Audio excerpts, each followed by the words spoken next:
Então, boa tarde para todo mundo. Muito obrigada pela presença da banca, principalmente num horário atípico para uma defesa de mestrado. Portanto, muito obrigada.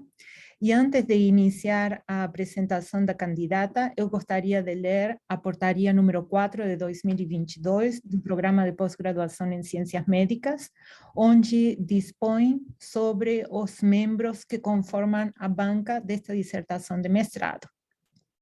A portaria diz que designa os membros relacionados abaixo para a composição da banca da defesa da dissertação intitulada Papel do metabolismo da tetrahidrobiopterina como biomarcador da esclerose lateral amiotrófica, da acadêmica Gisele Espíndola, a ser realizada na data de hoje, iniciando às 17 horas por meio de videoconferência.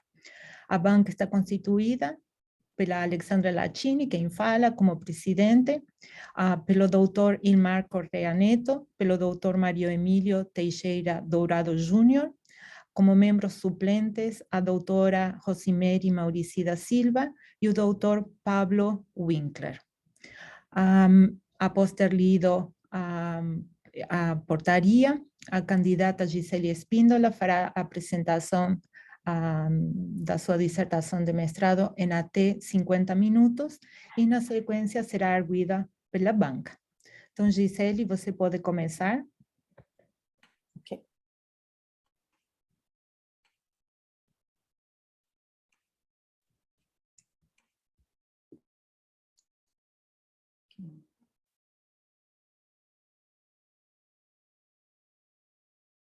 Então, boa tarde a todos.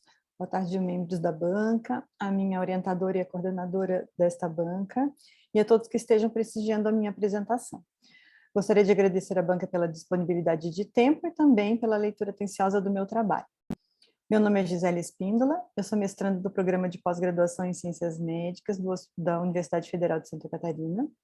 A minha orientadora é a Alessandra Latini, a minha co-orientadora é a professora doutora Kátia Lim, e hoje eu irei defender o meu trabalho de mestrado e o tema é o perfil do metabolismo da tetrahidrobiopterina como biomarcador da esclerose lateral amiotrófica. Esse trabalho de mestrado foi desenvolvido em colaboração entre o Hospital Universitário Polidoro Hernani de Santiago, da UFSC, e o Laboratório de Bioenergética e Estresse Oxidativo, que se chama LABOX, a qual eu estou vinculada. A esclerose lateral amiotrófica, que a partir de agora eu chamarei de ELA, é uma doença neurodegenerativa caracterizada pela degeneração dos neurônios motores superiores e inferiores do córtex motor, tronco encefálico e medula espinhal. A incidência da ELA nos países ocidentais, Europa e Estados Unidos, tem uma incidência de 1 a 3 por 100 mil pessoas ano, e uma prevalência de 4 a 8 a 100 mil pessoas ano. Há uma predominância do sexo masculino de 0,8 a 2,7 para cada do membro do sexo feminino. E no Brasil não há dados acurados a respeito da incidência e prevalência global no país, sendo o último estudo relacionado a isso realizado na década de 1990, e há muitas pesquisas regionais com várias séries de casos em vários centros do país. Atualmente há um estudo em andamento, que é coordenado pelo Dr. Dourado, que está analisando a epidemiologia da ELA no Brasil. Não há dados precisos em relação à incidência e prevalência de ELA em Santa Catarina, devido à falta de estudos nesse tema. Gostaria de destacar alguns fatos sobre a doença. Cerca de 5 mil indivíduos são diagnosticados por ano nos Estados Unidos, e a sobrevida média é de 2 a 5 anos, podendo chegar a 10 anos de expectativa de vida. A cada 90 minutos, um indivíduo é diagnosticado e outro fica sem diagnóstico. Estima-se que um paciente com ela, para tratar a ela nos Estados Unidos, gira em torno de $250 mil, e é necessário $2 bilhões para fazer um fármaco que possa atenuar a progressão da doença. Além disso, a dificuldade no diagnóstico, já que é um diagnóstico que pode levar meses a anos para confirmação e normalmente é realizado após exclusão de outros diagnósticos. Não há cura para a doença, e mais detalhes eu falaria ao longo da apresentação. A patologia da ELA é caracterizada pela degeneração dos neurônios motores, tanto superiores quanto inferiores, e isso determina a sintomatologia da doença. Nos sinais de neurônio motor superior, nós podemos ter sinal de Babinski, hiperreflexia, espasticidade, sinais de neurônio motor inferior, atrofia, fraqueza, fasciculação. Aqui temos um exemplo de atrofia de mão, de língua e de tronco. Na apresentação clínica, a ELA apresenta várias categorias, como a ELA de início espinhal, a ELA de início bulbar, a atrofia muscular progressiva, a esclerose lateral primária, a síndrome de Fleil-Arm, a síndrome de Fleil-Leg, entre outras. Em relação aos fatores genéticos, sabe-se que apenas 10% de todos os participantes ou pacientes com ela apresentam fatores genéticos, tendo mais de 120 variantes estudadas ao longo dos anos. E elas estão envolvidas na homeostase proteica ou em proteínas de ligação de RNA, em proteínas do citoesqueleto, e são distribuídas nesse gráfico aqui. Gostaria de destacar a primeira e mais conhecida delas, que é a SOD1, que é o gene superóxido dismutase 1 da enzima antioxidante mitocondrial, que detém cerca de 20% de todos os casos de ELA familiar. Em relação à fisiopatologia da ELA, ela é complexa e multifatorial e ainda não se encontra definida. Por esse motivo, não há biomarcadores que possam auxiliar já no início da doença. Numerosos processos deletérios têm sido propostos a participar nos mecanismos moleculares que levam a ela. Entretanto, alguns fatores têm se demonstrado que ocorrem. Há 3 mecanismos que são interligados e fazem um ciclo vicioso, que é a disfunção mitocondrial, o estresse oxidativo e a inflamação. Na figura A, a representação esquemática de um neurônio motor de medula espinhal saudável. E em B, ele é afetado pela ELA. Quando os astrócitos não são capazes de suportar as funções neuronais, a depuração do glutamato é prejudicada, levando a excitotoxicidade e morte neuronal. Defeitos na via de degradação das proteínas e distúrbio no processamento do RNA resultam na formação de agregados proteicos, toxicidade do RNA, disfunção mitocondrial e estresse oxidativo. A secreção de citocinas pró-inflamatórias M1 pela micróglia, predominantemente ativada, contribui para o desenvolvimento de um meio inflamatório. A falha na arquitetura axonal e das funções de transporte, juntamente com a alteração no papel fisiológico dos oligodendrócitos, resulta em falha sináptica, denervação e, finalmente, atrofia muscular. Estes fatos convergem e propiciam a disfunção patológica dos neurônios motores superiores e inferiores. Ainda assim, há enormes lacunas na compreensão dos mecanismos moleculares envolvidos na fisiopatologia da ELA, e isso tem comprometido o desenvolvimento de terapias efetivas para a doença. Devido à importância da resposta inflamatória patológica na ELA, em que mediadores inflamatórios promovem o estado de estresse oxidativo, além da disfunção mitocondrial, iremos falar um pouquinho sobre a tetraidrobiopterina. A tetraidrobiopterina, que a partir de agora chamarei de BH4, é essencial para o funcionamento mitocondrial, tradicionalmente descrita como um cofator enzimático, que é essencial para a atividade de 5 grupos de enzimas: a tirosina hidroxilase, a tirosina 3 hidroxilase, a triptofano 5 hidroxilase, a alquilglicerol monooxigenase e a óxido nítrico sintase. Desses, 3 são envolvidos com aminoácidos tirosina, triptofano e fenilalanina, essenciais para a síntese de neurotransmissores dopamina e serotonina. Um é envolvido no metabolismo de éteres lipídicos e o outro na síntese de óxido nítrico. Portanto, isso mostra o quão importante é a BH4 para o funcionamento celular. A concentração de BH4 intracelular é mantida por 3 vias enzimáticas que estão esquematizadas nessa figura. A primeira é a síntese de novo, onde a síntese de BH4 se inicia a partir de uma molécula nova de guanosina trifosfato. A via de reciclagem, que está continuamente reciclando o BH4, que está sendo utilizada por essas enzimas que eu tinha relatado. E a via de salvação, ela utiliza os intermediários que vêm da síntese de novo para sintetizar BH4. Neste momento, eu gostaria de enfatizar e chamar a atenção para um metabólito adicional desta via, que é a neopterina, e que é o assunto do estudo.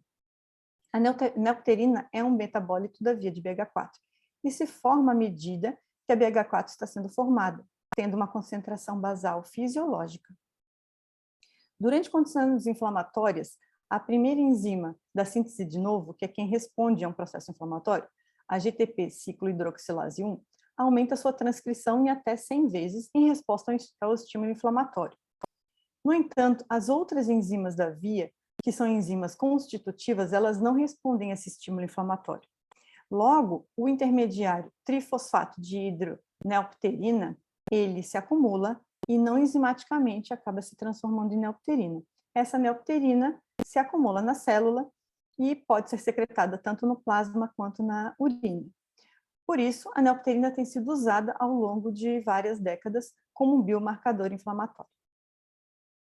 Tradicionalmente, a BH4 é conhecida como um cofator enzimático, mas o Labox tem descoberto novas propriedades para esse metabolismo, e essas estão relacionadas com maior capacidade antioxidante, anti-inflamatória, ativador de função mitocondrial e facilitador de memória. No mesmo sentido, o persistente estado inflamatório da ELA pode promover prejuízos nas concentrações intracelulares de BH4, uma vez que, além de a BH4 estar sendo utilizada como cofator, ela vai ser utilizada como antioxidante, já que ela possui essa função antioxidante, mostrando que há um grande estresse oxidativo. Assim, a concentração de BH4 começa a diminuir e a queda dos níveis sanguíneos dela. Então, temos como hipótese: as concentrações dos intermediários metabólicos da via de BH4 se encontram diminuídas em fluidos biológicos de indivíduos acometidos por ela, podendo ser o defeito identificado antes dos sintomas estarem instalados, tornando-se assim um marcador da doença. Como objetivo geral, avaliar o metabolismo da BH4 em fluidos biológicos de indivíduos acometidos por ela, com o intuito de identificar um biomarcador sensível e específico que possa determinar a presença da doença. Como objetivos específicos, definir clinicamente indivíduos afetados por ela, mediante a mensuração de dados demográficos e socioeconômicos, dados clínicos e aplicação de escalas e instrumentos de medida, mensuração de exames bioquímicos e das principais mutações gênicas associadas a ela. Determinar as concentrações do metabólito da via de síntese da BH4, a neopterina, no plasma de indivíduos acometidos por ela e correlacionar com a variável bioquímica com os dados clínicos. Determinar a sensibilidade e especificidade da neopterina plasmática como classificador de indivíduos acometidos por ela. Então, realizamos um estudo translacional, transversal, realizado em indivíduos com diagnóstico de ELA. O estudo foi aprovado no Comitê de Ética. Tivemos como critérios de inclusão: os participantes deveriam preencher os critérios eletrodiagnósticos de Awashima, ter idade maior ou igual a 18 anos e terem assinado o termo de consentimento livre esclarecido, o TCLE. O TCLE também foi preenchido e assinado pelo grupo Controle de Voluntários Sadios.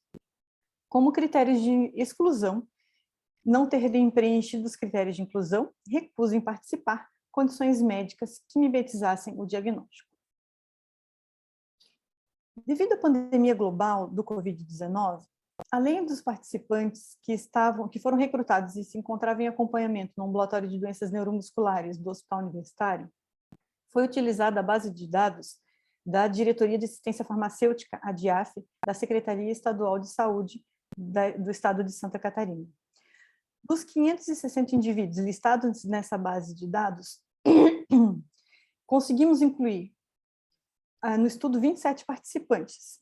Foram incluídos alguns filtros ao longo dessa lista e os principais motivos de não conseguirmos incluir todos foi principalmente por não termos conseguido qualquer tipo de contato, seguido de restrição ao leito, impossibilidade de deslocamento e óbitos. Ao total, foram recrutados 37 participantes. Foram avaliados também 18 voluntários saudáveis para o grupo controle, que foram pareados para sexo e idade, provenientes da cidade de Florianópolis. Como critério de inclusão, eles deveriam ter idade maior ou igual a 18 anos, e como critérios de exclusão, eles não poderiam apresentar quaisquer um dos itens abaixo: um índice de massa corporal maior do que 25, dor crônica, doenças neuropsiquiátricas, condições crônicas inflamatórias ou autoimunes, gestação ou puerpério nos últimos 6 meses, neoplasia nos últimos 12 meses, internação, cirurgia, doenças infecto-contagiosas, uso repetido de anti-inflamatórios ou antibióticos por mais de 3 dias nos últimos 3 meses antes da entrevista. Na coleta de dados clínicos e demográficos, avaliamos alguns parâmetros, como nos dados demográficos e socioeconômicos, idade, sexo, cor de pele, etc. Dados clínicos, fizemos uma lista de vários itens relacionados à história e sintomas relacionados à doença, como idade de início de sintomas, o tempo entre o início dos sintomas e o diagnóstico, que a gente chama de atraso diagnóstico, o tempo entre o início dos sintomas até o dia da entrevista, como duração de doença, sintomas de ventilação, fenótipo, uso de riluzol, história familiar de ELA, utilização de algum tipo de ventilação invasiva ou não invasiva, entre outros. Foram aplicadas escalas, questionários e instrumentos de medida para a caracterização dos participantes acometidos por ela. O índice de massa corporal é um índice que avalia o peso ideal. Os critérios de Yamashita é um consenso que classifica ela em clinicamente definitiva, clinicamente provável e clinicamente possível. O estado de saúde da ela categoriza em subgrupos de gravidade, em leve, moderada, grave e terminal. A escala de sonolência diurna de Epworth avalia a probabilidade do indivíduo adormecer em atividades diárias. A escala de avaliação funcional revisada é um instrumento que avalia os domínios bulbar, motricidade fina, motricidade bruta ou tronco e função respiratória. O questionário de avaliação de qualidade de vida é um instrumento que avalia mobilidade, atividades de vida diária, alimentação e deglutição, comunicação e aspectos emocionais. Foram realizados exames para as principais mutações genéticas associadas a ela, sendo avaliados 66 diferentes genes pelo método de sequenciamento de nova geração, realizado em sangue total. Em relação aos exames laboratoriais bioquímico-clínicos, foram realizados para conhecer, de rotina, para conhecer o estado clínico do participante, como CPK, hemograma, função hepática, glicose, entre outros. Foi realizado em sangue total e soro.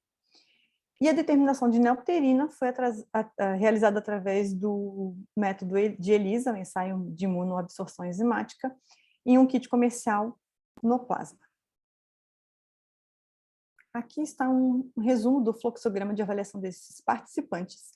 O participante chegava ao hospital universitário, ele era orientado sobre todos os passos e procedimentos que íamos fazer na pesquisa, ele assinava o TSLE, em seguida era aplicado o questionário e as escalas, depois, no laboratório de análises clínicas, era colhido sangue, e esse sangue ele foi para 3 lugares diferentes. Uma parte veio para determinações bioquímicas clínicas de rotina, que foi feito no próprio laboratório de análises clínicas. A segunda parte ia para o Labox, para determinação de neopterina, e a terceira parte ia para a análise das mutações associadas a ela no laboratório Invita, nos Estados Unidos. Na análise estatística, nas variáveis contínuas, foi avaliada a tendência central e dispersão, teste T de Student Emen-Whitney, para a correlação entre as variáveis contínuas, os coeficientes de relação R de Pearson. Nas variáveis categóricas, foram avaliados números absolutos e proporções, o teste Q quadrado. Foi considerado significativo quando o P fosse menor do que 0,05, foi utilizado o programa Excel para tabulação dos dados e o programa GraphPad Prisma 9 para realização de tabelas e gráficos, bem como a análise estatística. Inicialmente, para caracterizar o perfil dos sujeitos que foram estudados, conforme esse mapa, os 37 participantes estão distribuídos conforme seu município de residência. E, ao total, eram 17 municípios diferentes, representando 5,8% de todas as cidades do estado. O círculo em vermelho, e os participantes que estavam nesse círculo, vieram da base de dados do DIAF, e os em verde ou amarelo, o acompanhamento no hospital universitário. Aqui, neste gráfico, mostra os mesmos participantes divididos em mesorregiões do estado, mostrando que a Grande Florianópolis contribuiu com 62% da amostra, sendo 37,8% do município de Florianópolis. Dentro das características demográficas e socioeconômicas, a maioria ficou dentro do esperado segundo a relação com a revisão de literatura, sendo o perfil caracterizado por o predomínio de indivíduos do sexo masculino, cor de pele branca, estado civil casado e uso de relusol. A tabela com os dados clínicos gerou diversas informações que não se diferenciaram do que se conhece na ELA nacional ou internacionalmente, como a idade do início dos sintomas teve uma média de 56,8 anos, a mediana do tempo de início, entre o início dos sintomas e o diagnóstico, para trás do diagnóstico, foi de 12 meses. O tempo de evolução da doença até o dia da entrevista, de 38 meses, com um intervalo de 17 a 81 meses. Foram realizadas algumas correlações com esses parâmetros, e aí dessas foram correlacionadas significativamente nos quesitos. Quanto menor a idade do início dos sintomas, maior o tempo até o diagnóstico e maior a duração da doença. Então, os mais jovens levavam mais tempo para conseguir fechar o diagnóstico e tinham maior tempo de duração de doença.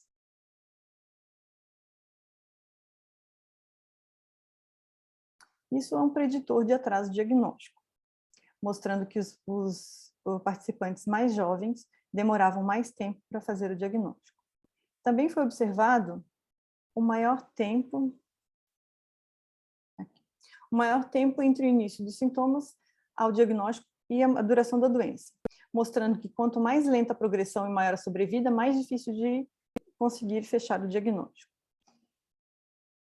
Na literatura, voltando à predição, o que foi encontrado é que a maioria dos atrasos diagnósticos aconteciam em idosos.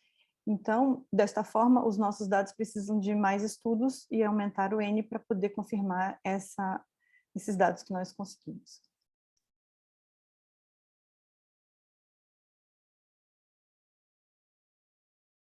Ainda, como o primeiro sintoma é relatado, a fraqueza em membro superior ocorreu em 43% da amostra, principalmente a custas do membro superior direito, que ficou com 35% da amostra.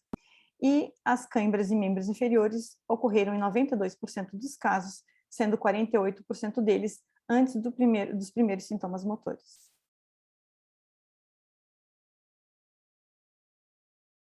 Em relação ao fenótipo,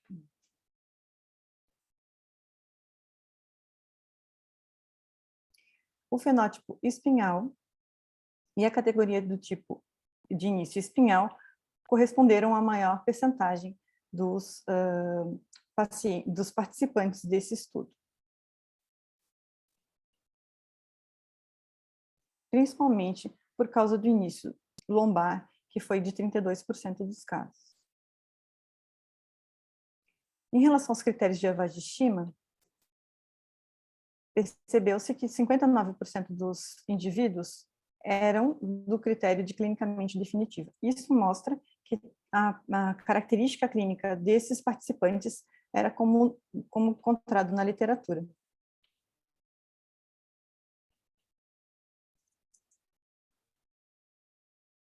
Um minutinho, está travando aqui no computador, gente.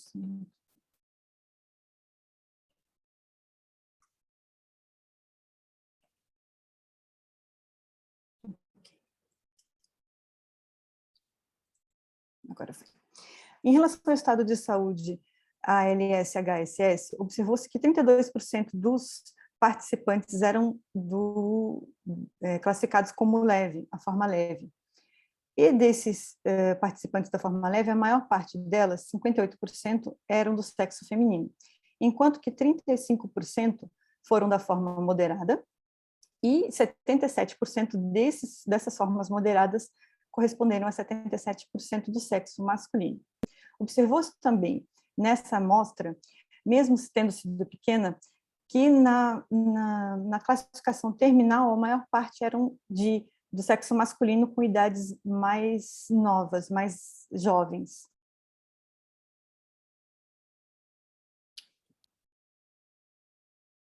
A avaliação da escala funcional mostrou uma funcionalidade global de 63%.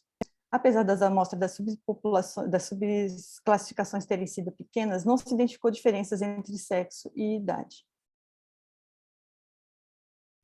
No questionário de avaliação de qualidade de vida, teve-se um score médio considerado como dificuldades às vezes, sendo essa maior pontuação em contribuição devido à subescala de atividade de vida diária e independência, refletindo uma pior qualidade de vida.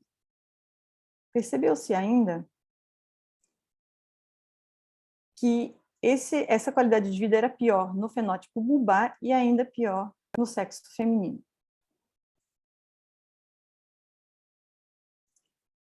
Neste mapa de calor, observou-se que as correlações foram significativas em todas as subescalas e escalas entre qualidade de vida e funcionalidade, mostrando ser um preditor de qualidade de vida a função ou funcionalidade desses indivíduos, principalmente nas escalas tronco-respiratório, bem como entre as subescalas tronco e mobilidade, motor fino e atividades diárias, e alimentação e bulbar. Esses achados denotam que a funcionalidade interfere diretamente na qualidade de vida dos participantes, principalmente naqueles quesitos relacionados à deglutição e alimentação, como pode ser vistos no dia a dia do paciente.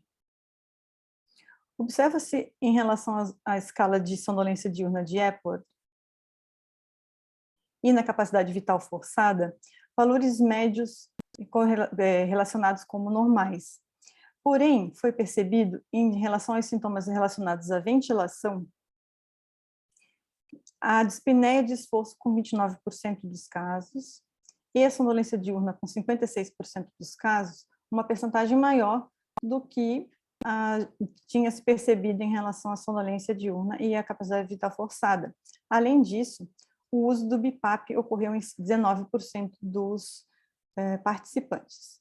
Isso pode demonstrar que a escala de sonolência diurna de Epworth e a capacidade vital forçada não contribuem como um instrumento específico e precoce para esse grupo de pacientes, principalmente naqueles participantes que poderiam ter sintomas de início bulbar, que não tinham uma vedação labial muito boa, porque às vezes a espirometria não consegue fazer isso, subestimando o grau de disfunção muscular respiratória. Outro fato observado em relação à indicação do uso do BiPAP foi esse baixo percentual em relação aos sintomas de ventilação que eu tinha citado. Isso pode ter relacionado à demora na indicação clínica da utilização de algum tipo de dispositivo para esse fim. E é de suma importância questionar ativamente acerca dos sintomas relacionados à ventilação, bem como instituir precocemente a indicação de dispositivos específicos, evitando piora do desfecho e do prognóstico clínico. Em relação ao painel de mutações genéticas associadas a ela, obteve-se nos nossos participantes 5 tinham uma história familiar de ela, porém apenas em um nós tivemos a mutação genética relacionada ao gene patológica relacionada ao gene FUS. Foram encontradas diversas variantes de significado incerto que não representaram relação fisiopatológica com ela, como mostrado nessa tabela. Como podemos ver na tabela das determinações bioquímicas clínicas, feitas de rotina, todos os exames encontraram dentro dos valores normais, como hemograma, CPK, desculpe, não entrou, incluindo o PCR, que eu queria mostrar aqui de close, mas não entrou. De acordo com a figura A, em relação à dosagem de neopterina plasmática, em verde os controles, em vermelho os participantes com ela, observamos que a maioria dos participantes eram acometidos com valores menores ou similares ao grupo controle, e apenas 4 desses participantes eles estavam com os valores aumentados. E nós chamamos eles de outliers. Quando nós tiramos esses 4 indivíduos, e como mostrado aqui na tabela B, nós conseguimos perceber uma análise estatística significativa, mostrando que a neopterina estava diminuída em relação ao grupo controle. Como 89% dos participantes com ela tiveram essa diminuição da neopterina, podemos sugerir que ou a síntese de BH4 se encontra diminuída, o que provoca menores valores de neopterina, ou que a BH4 e a neopterina estejam sendo consumidas por processos oxidativos, por processos que metabolizam lipídios, ou ainda por produção excessiva do óxido nítrico. Nesse sentido, fizemos a análise de correlações e permitimos inferir uma tendência significativa ao mostrar que a neopterina diminui as suas concentrações à medida que há uma piora da funcionalidade e da qualidade de vida, principalmente nas subescalas tronco e mobilidade. Na análise da curva operacional ROC, avaliou-se o poder preditor de baixas concentrações de neopterina na classificação de participantes afetados pela ELA, mostrando que há um poder preditor de 82% de que valores baixos dessa neopterina sejam encontrados em participantes com ELA, permitindo predizer a presença de ELA nos participantes do estudo. Assim, podemos propor a neopterina plasmática como um potencial biomarcador da ELA. Conclusões e resumo dos resultados. A neopterina parece realmente ser um bom biomarcador para classificar indivíduos portadores de ELA. Nós identificamos um biomarcador que potencialmente pode se tornar uma ferramenta útil no auxílio diagnóstico. Esse é um trabalho pioneiro, oferecendo muitos caminhos para o futuro para estudar a validação como um biomarcador. Foram analisados os dados epidemiológicos, características clínicas, bioquímicas e de mutações genéticas em pacientes portadores de ELA, com resultados pioneiros no estado. O preditor de qualidade de vida esteve relacionado com a funcionalidade e o preditor clínico de atraso diagnóstico ocorreu em indivíduos mais novos no início dos sintomas. Gostaria de agradecer a todos pela presença hoje, por todos que me auxiliaram ao longo dessa jornada no meu mestrado para eu chegar até aqui. Gostaria de agradecer à banca por ter lido atenciosamente a dissertação, que eu sei que foi longa, a minha apresentação e todo o carinho que tiveram para contribuir com o meu trabalho. Gostaria também de agradecer a minha orientadora, a primeira pessoa que me deu uma luz e que foi super forte e não mediu esforços para que a gente conseguisse fazer essa pesquisa mesmo durante uma pandemia, né, professora? O quanto isso foi difícil, eu agradeço muito, muito obrigada. Desculpa as madrugadas e tudo mais que a gente passou estudando e trabalhando juntas. Gostaria de agradecer o Labox, aqui representado por alguns dos membros que nos ajudaram em muitas partes da pesquisa. Aqui a gente tem uma foto da nossa visita domiciliar, a Cida, que é a técnica de laboratório que sempre esteve presente, sempre disponível, nos ajudando, inclusive na visita domiciliar. Ao serviço de neurologia do Hospital Universitário, que foi a minha segunda casa, a minha família, que é o meu alicerce, a minha inspiração, e é dali que eu tiro energia. Eu fico à disposição, agradeço a atenção de todo mundo, desculpe aí alguma coisa, algum erro, e fico disponível para perguntas. Então, muito obrigada, Gisele, pela sua apresentação e também pelas palavras adiantadas. Muito obrigada.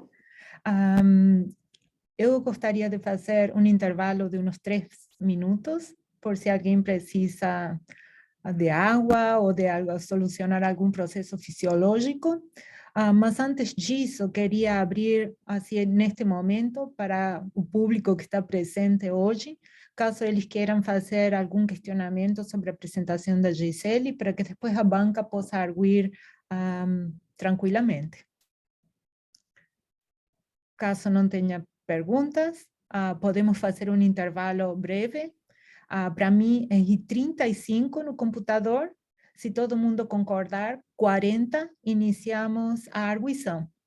A ordem da arguição, se vocês concordarem, e como foi, na realidade, proposto hoje no início da nossa reunião, seria em primeiro lugar, o professor Mário Emílio, em segundo lugar, o professor Ismar, e o professor Pablo, ele não é obrigado a arguir a candidata, mas se você quiser permanecer na discussão, será muito bem-vindo.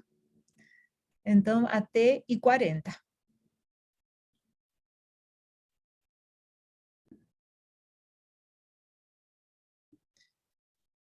Então, Gisele, a sua banca examinadora se reuniu e deliberou o seguinte: para esta deliberação foi organizada uma ata, da ata da defesa do dia de hoje, que eu vou ler agora na sequência. É a ata número 3 de 2022, de defesa de dissertação de mestrado do Programa de Pós-Graduação em Ciências Médicas.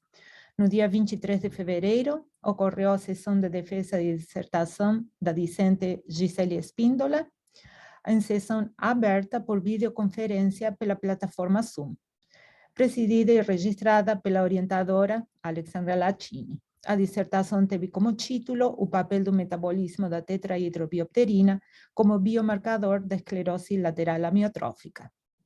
A presidente da banca deu início aos trabalhos com abertura formal às 17 horas, com a leitura da portaria número 4 de 2022 do PPG-CM, de designação da banca examinadora.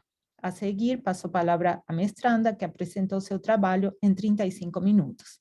Após a exposição, foi dada a palavra aos membros da banca para que procedessem à arguição, sendo na sequência concedido o tempo de respostas a cada um dos examinadores. Concluída esta fase, registrarão-se as possíveis sugestões de alterações do texto no trabalho, no campo apropriado desta ata. De acordo com a avaliação dos membros da banca examinadora, a discente foi considerada aprovada. Portanto, a partir deste momento, você é a mais recente mestre em Ciências Médicas da UFSC. Então, parabéns, Gisele. Parabéns. E se você... Muito obrigada.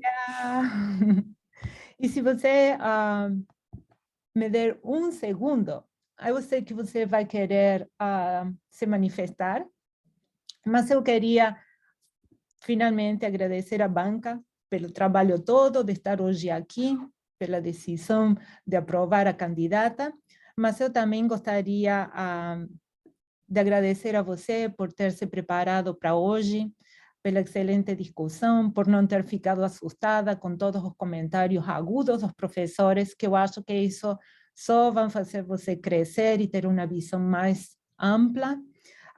Queria agradecer também a sua co-orientadora, a professora doutora Katia Lin, pelo apoio incondicional sempre. Também queria parabenizar pelo seu trabalho ambicioso de você chegar num laboratório de pesquisa básica e querer buscar um marcador que auxilie na identificação de indivíduos com ela, que, como os professores expertos na área têm colocado, é um assunto que se necessita de um biomarcador. Como você também disse durante a apresentação, seu trabalho é pioneiro, tem limitações, não está perfeito, mas ele vai abrir novos horizontes, novas possibilidades de poder, de fato, auxiliar na prática clínica. E ainda vai abrir novas estradas para serem percorridas por outros pesquisadores. Então, assim, você encontrou um ponto. Tem que ser mais estudado, sim, mas pelo menos está abrindo o caminho. Também queria parabenizá-la pela flexibilidade de ter se adaptado ao trabalho de pesquisa mais do tipo básica, que é o que o Labox faz, também por aceitar os desafios com muita humildade e por ter sido inspiração para muitos, principalmente para os acadêmicos do curso de medicina. Certamente também tenho que parabenizá-la por realizar a defesa do seu trabalho de mestrado, onde você teve trabalhos apresentados em congressos, uma comunicação publicada, manuscritos que estão quase prontos para serem submetidos, e tudo isso dentro do prazo de defesa normal, mas em tempos de uma pandemia global. Então, você ainda teria 5 meses para fazer a defesa. Então, parabéns. Então, os desafios que foram impostos no hospital universitário, os fechamentos do Labox por um ano e outros laboratórios. Então, assim, entendo que eles foram obstáculos que, embora num momento foram situações que provocaram muito estresse, que você não vai dar tempo, não dá nos meses, não vai dar. Assim, na realidade, foram desafios que levaram você a um patamar mais alto e que tornaram hoje você uma pesquisadora mestre em ciências médicas. Então, meus parabéns enormes e sucesso nesta nova jornada. Parabéns, Gisele. Muito obrigada, professora, pelas palavras. Eu prometo que eu não vou chorar, eu sou chorando da vez, mas hoje eu não vou